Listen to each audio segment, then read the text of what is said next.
Have you ever watched someone move through chaos and felt a quiet envy for their stillness and wondered how they do it? The world pushes, it shouts, it pulls, and yet they remain unshaken, a calm river folding over stones, smooth and endless. You catch yourself thinking, maybe there's a secret inside them, a hidden rhythm, a mind that refuses to be swept away.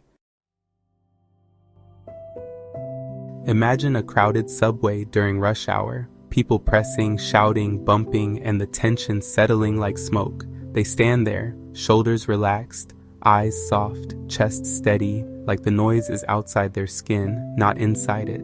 Internally, they notice every shift, every minor panic around them, but their mind does not spin.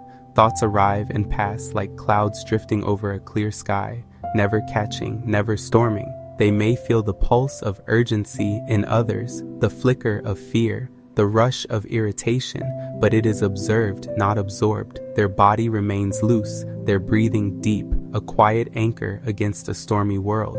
This calmness is not ignorance. It is awareness and control and patience folded into every thought. They have practiced, often unknowingly, the art of stepping outside the immediate pull of emotion, watching it as it unfolds. Sometimes it is temperament, a natural wiring that keeps the amygdala quiet, and sometimes it is cultivated, a deliberate shaping of attention. Their nervous system does not seize, it does not tangle, it flows, regulated by habits, mindfulness, or a deep internal logic. Socially, this calm becomes a mirror. People lean in, expecting anxiety, but find none. Their presence quiets disputes. Their steady voice turns turmoil into conversation, and their silence carries meaning. Emotionally, they experience intensity, but differently. They feel it internally and release it deliberately, not reactively.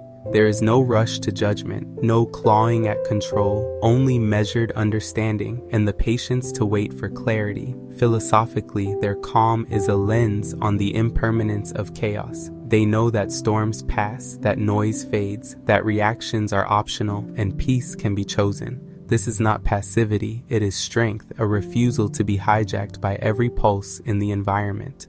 Contrast this with the rest of us, hearts hammering, thoughts spiraling, hands trembling.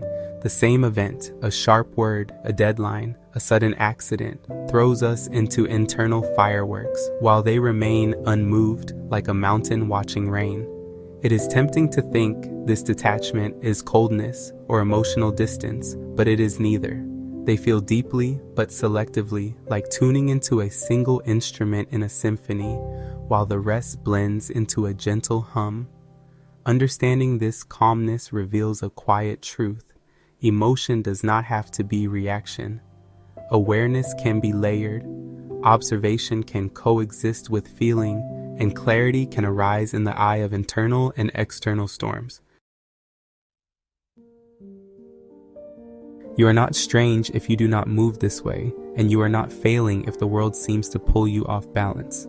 Calmness is a practice, a choice, a structure of thought and body that can be observed, learned, and emulated. And if you watch them, you see that it is not perfection. It is consistency, attention, and subtle patience. They are proof that a mind can host turbulence without letting it run the house, that feelings can rise without dictating action, that awareness can be steady. You can carry this insight inward, that stillness is not absence, but presence, that calm is not a mask, but a method, a way of navigating, a silent strength to be cultivated. Next time chaos presses against you, notice your reactions and remember, you have the capacity to choose your anchor, to find clarity in the storm. They do not move through life untouched. They move through it intentionally, and that is what makes all the difference. Calmness, then, is not an end. It is a lens, a way to see yourself, others, and the world with measured breath, attentive eyes, and a mind that does not run from what is real. And maybe, in observing it, you realize something essential. The storm outside need not decide the weather inside.